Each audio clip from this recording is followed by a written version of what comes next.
반갑습니다. 네, 반가우신 거 맞나요?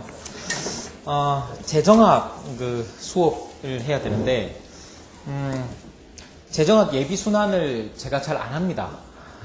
왜 안 하냐 하면, 하기 싫어서는 아니고, 재정학 공부하는 데는 두 가지 방법이 있어요. 어떤 방법이 있냐면, 경제학, 행정학 공부하면서 같이 하는 방법이 있고, 그 다음 이제 경제학하고 행정학을 어느 수준까지 공부해놓고 그 다음에 공부하는 방법이 있어요.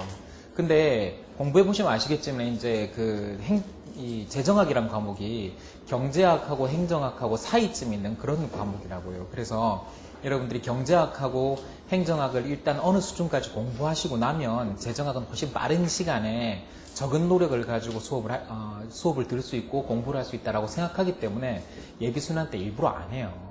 그래서 이제 예비순환을 들으신 분들은 좋고, 이제 그 예비순환을 안 들으셨다고 하더라도, 이제 경제학 수준이 상당 수준에 이르렀다.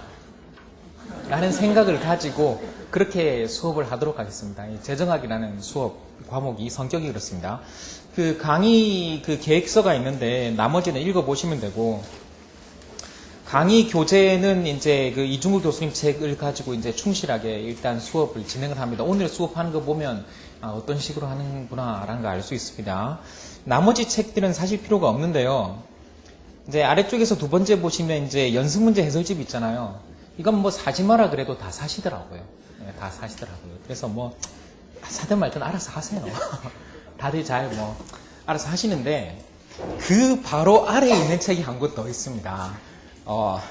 재정학 모의고사의 집이 있는데 이것도 사든지 말든지 알아서 하세요. 근데 이제 일단 올해는 개정이 없습니다. 그래서 이제 순환 쭉 들으실 분이면 어차피 이제 후순환에 이 책을 쓰기 때문에 미리 구입을 하셔도 좋을 것 같습니다. 나는 1순환만 듣고 다 안 들을래요 하시는 분들은 안 사셔도 괜찮습니다. 예. 그 다음에 이제 몇 가지만 더 말씀드립니다. 이번 수업에 있어서 제일 중요한 목표는 이론 단권화예요. 이론 단권화인데, 이론 단권화를 원래 두 차례 합니다. 두 차례. 그래서 1순환 때 반쯤 단권화를 시키고, 이제 아까 참고 서적들이 많이 있잖아요. 그 다음에 3순환 가서 또 나머지를 단권화를 시켜요. 그래서 이제 반씩 두 번을 나눠서 했었는데, 그렇게 하면 안 될 것 같아요.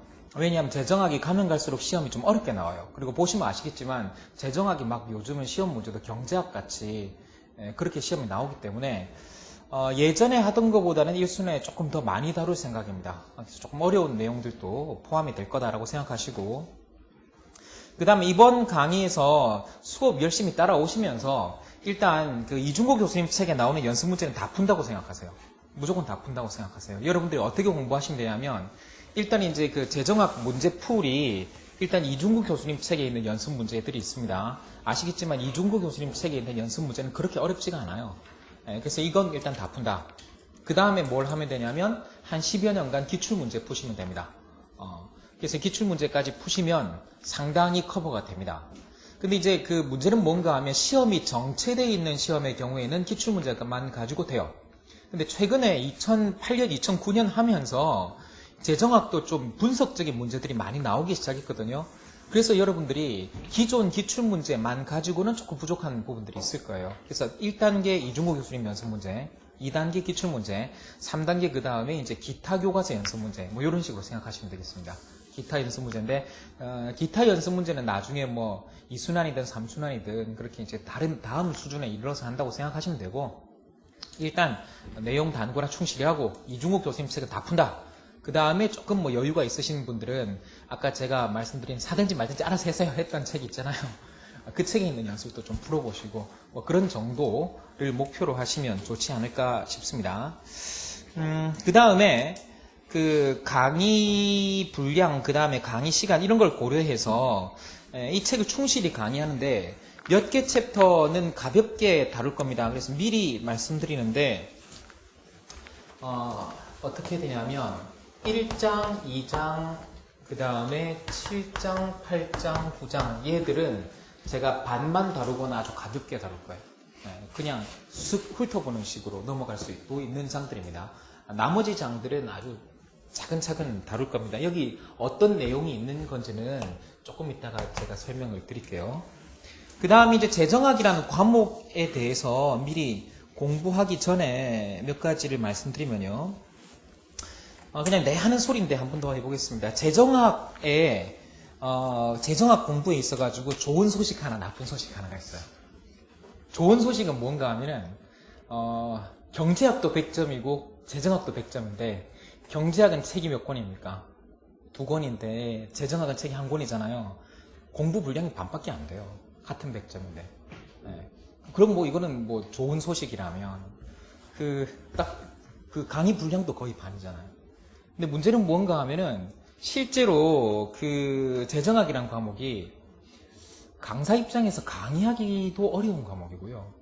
여러분들 주변에 재정학 참 고득점 안 나오더라 뭐 이런 말도 들어보셨을 거예요. 그래서 여러분 입장에서는 점수 따기 좀 어려운 과목이기도 합니다. 그도 그럴 것이 그 이중구 교수님 책 1장에도 딱 나오지만 재정학을 잘하기 위해서는 굉장히 많은 걸 알아야 돼요.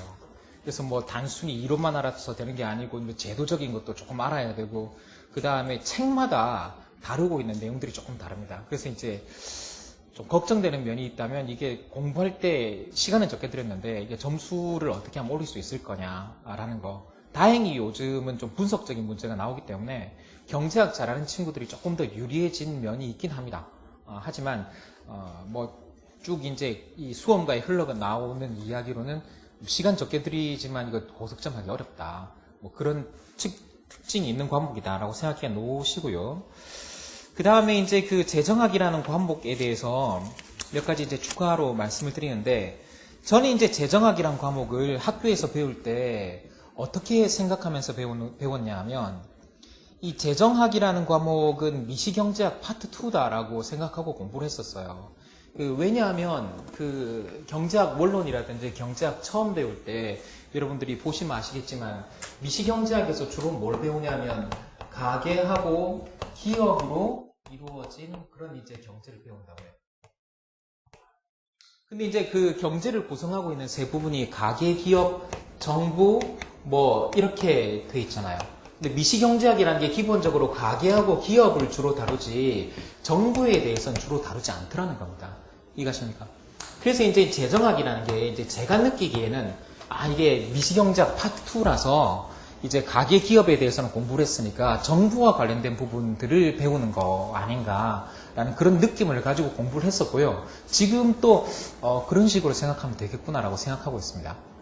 그럼 재정학이라는 게 기본적으로 이제 정부라는 조직과 그 다음에 정부가 해야 할 일, 뭐 이런 것들을 경제학적으로 분석하는 거라면 그 정부에 대한 분석은 어떻게 이루어질 수 있냐면 사실은 정부라는 조직 그리고 정부가 직면하고 있는 문제에 대해서 실증적인 분석이 있고요. 그 다음에 규범적인 분석이 있어요. 규범적인 분석이라는 건 뭔가 하면 정부가 이런 일을 해야 한다라는 이야기고 그러니까 외부성에 직면하면 이런 일을 해야 된다. 공공재와 관련해서는 이런 일을 해야 된다. 이런 조세를 거두어야 한다. 저소득층 세금을 깎아야 된다. 또는 고소득층 세금을 깎아야 된다. 이런 식으로 이렇게 해야 된다는 것이고 실증이라는 건 뭔가 하면 실제 말은 그렇게 했지만 행동은 어떻게 하고 있느냐라는 것에 대한 이야기거든요. 그래서 사실은 이제 재정학이라는 과목 그리고 뭐 사실은 뭐 행정학이라는 과목도 뭐 비슷한 측면이 있겠습니다만 제대로 된 그 정부에 대한 이해를 하기 위해서는 규범적 분석하고 실증적 분석 두 가지가 조화롭게 이루어져야 돼요. 마땅히 정부가 이렇게 해야 되는데 실제로는 어떻게 하고 있느냐? 여러분들이 보시잖아요. 정부라는 게 뭐예요? 정부. 중앙부처들 뭐 정부가 그냥 공무원들하고 국회의원들이잖아요. 섬뜩하잖아요. 국회의원들이 하니까 죄송합니다. 그래서 이제 우리가 사실은 이제 재정학이라는 과목이 기본적으로 정부라는 게 들어가다 보니까 규범적인 성격이 좀 있어요. 실제 정부가 이렇게 해야 된다. 이런 상황에서는 조세를 해야 된다. 이런 상황에서는 보조금을 해야 된다. 이런 것들이 다 어떻게 보면 조금 규범적인 측면이 있다고요. 근데 거기에 비해 가지고 실제로 어떻게 하느냐, 실제로 정부가 어떻게 행동하고 있느냐라는 부분이 제 생각에는 오히려 조금 적게 다루어주고 있는 것 같아요. 예. 실제로 이제 정부가 어떤 식으로 행동하느냐를 아주 구체적으로 다루고 있는 부분은 이제 공공선택 이론이 대표적이거든요. 그런데 한 파트 정도를 제외하고는 실제 정부가 어떻게 행동하느냐라는 문제가 조금 덜 다루어지고 있지 않느냐라는 불만이 조금 있긴 합니다. 하지만 일단 이제 재정학이라는 것이 정부라는 파트를 일단 경제학적으로 분석하는 미시경제학 파트 2 정도의 성격을 가진다라는 느낌을 가지고 시작을 했으면 좋겠어요.